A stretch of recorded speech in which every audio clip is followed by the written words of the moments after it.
सो ये एक्सरसाइज 4.3 का question number 1 का सेकंड क्वेश्चन है 10th में सीबीएसई का।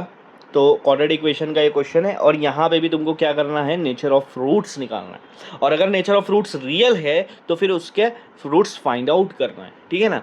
तो सबसे पहले देखो, जो आपका क्वाड्रेटिक इक्वेशन है ना भाई, ये तेरा स्टैंडर्ड फॉर्म में है या नहीं है, तेरे को ये देखना है। अब तू देख, यहाँ पे वेरिएबल कौन सा है, एक्स वेरिएबल है। एक्स का पावर 2 पहले लिखा होना चाहिए, उसके बाद एक्स वाला टर्म होना चाहिए, उसके बाद सिर्फ नंबर वाला टर्म होना चाहिए। तो यहाँ पे उसी सीरीज में है, तो इसका मतलब ये स्टैंडर्ड है। अब एक्स स्क्वायर के साथ जो नंबर आ रहा है तेरा, उसको तू क्या मानेगा, ए। तो यहाँ पे एक्स स्क्वायर के साथ क्या आ रहा है, 3, तो ए तेरा क्या आ गया, 3 आ गया। एक्स के साथ जो नंबर आता है वो बी आएगा। तो एक्स के साथ क्या नंबर आ रहा है यहाँ पे, 4√3 आ रहा है। लेकिन एक चीज़ समझ ले, इसकी साइन माइनस है तो देखो माइनस लगाना पड़ेगा यहाँ पे।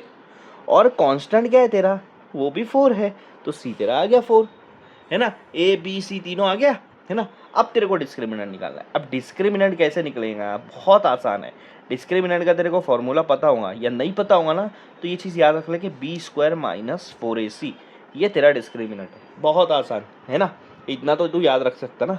अब तुझे क्या करना है, बी लेना है। बी क्या है भाई, बी है -4√3।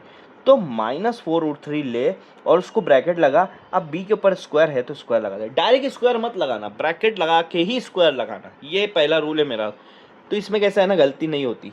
उसके बाद माइनस, फॉर्मूले में माइनस, उसके बाद 4 लिखा है, उसके बाद ए लिखा है, ए बोले तो 3, और सी लिखा है, वो बोले तो 4 है ना। हाँ, अब देख, माइनस का कभी भी स्क्वायर करेंगे तो प्लस में आएगा। तो देखो इतना तो समझ गया कि इसका आंसर प्लस में आएगा।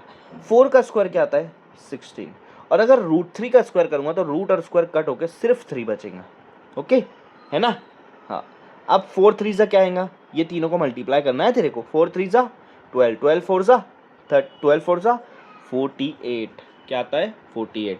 और 16 3 जा, अब ये दोनों को मल्टीप्लाई कर, 16 3 से क्या होगा 48। तो 48 में से 48 माइनस हो जाएगा तो क्या बचेगा, 0। इसका मतलब तेरा डिस्क्रिमिनेंट b² - 4ac क्या आया, 0 आया। बहुत आसान। और अगर 0 आ रहा है तो नेचर ऑफ रूट्स क्या लिखेगा, रूट्स आर रियल। देख, रियल कब होता है, या तो 0 या तो आंसर प्लस में आ रहा हो तब, माइनस में आ रहा हो जब नहीं होता है। तो रूट्स यहाँ पर रियल है और इक्वल है, ये तू बोलेगा क्यों, क्योंकि यहाँ पे नेचर ऑफ रूट 0 आया। जब भी नेचर ऑफ रूट 0 आएगा तो roots are real and equal, एकदम सिंपल। अब जब रियल आ गया है तो क्वेश्चन में यही बोला है, अगर रियल आ रहा है तो तुमको क्या निकालना है, रूट्स निकालना है। तो अब रूट्स को फाइंड आउट करना पड़ेगा हमको, तो हम रूट्स को फाइंड आउट करते हैं ना। सो हमने निकाला b² - 4ac की वैल्यू क्या आई, 0 आई।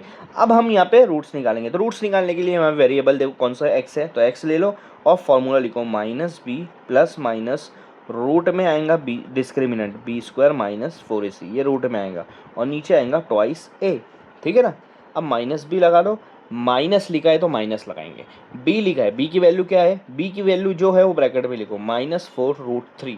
कभी भी b की वैल्यू ब्रैकेट में लिखना है तो तुमको प्रॉब्लम नहीं आएगी, ठीक है ना। उसके बाद यहाँ पे प्लस माइनस। अब तुमको मैंने पहले ही बताया कि b² - 4ac की वैल्यू 0 है, तो रूट के अंदर 0 0 ही होगा, तो यहाँ पे 0 हो जाएगा।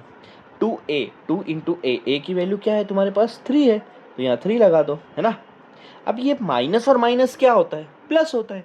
तो यहाँ पे क्या बचेगा, सिर्फ 4√3 बचेगा और नीचे 2 3 सा क्या हो जाएगा 6, या फिर 2 इंटू 3 रहने दो आप, ताकि ये डिवाइड कर सको, 2 1 सा 2 2 सा, है ना। हाँ, और इधर प्लस माइनस 0।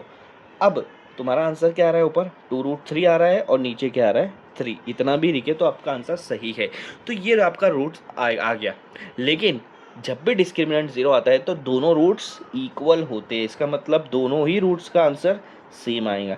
ये पहले रूट्स का आंसर भी यही है और दूसरे रूट का भी आंसर यही है। तो ये आपका फाइनल आंसर है, ये दो रूट्स आपके क्वाड्रेटिक इक्वेशन के निकल गए।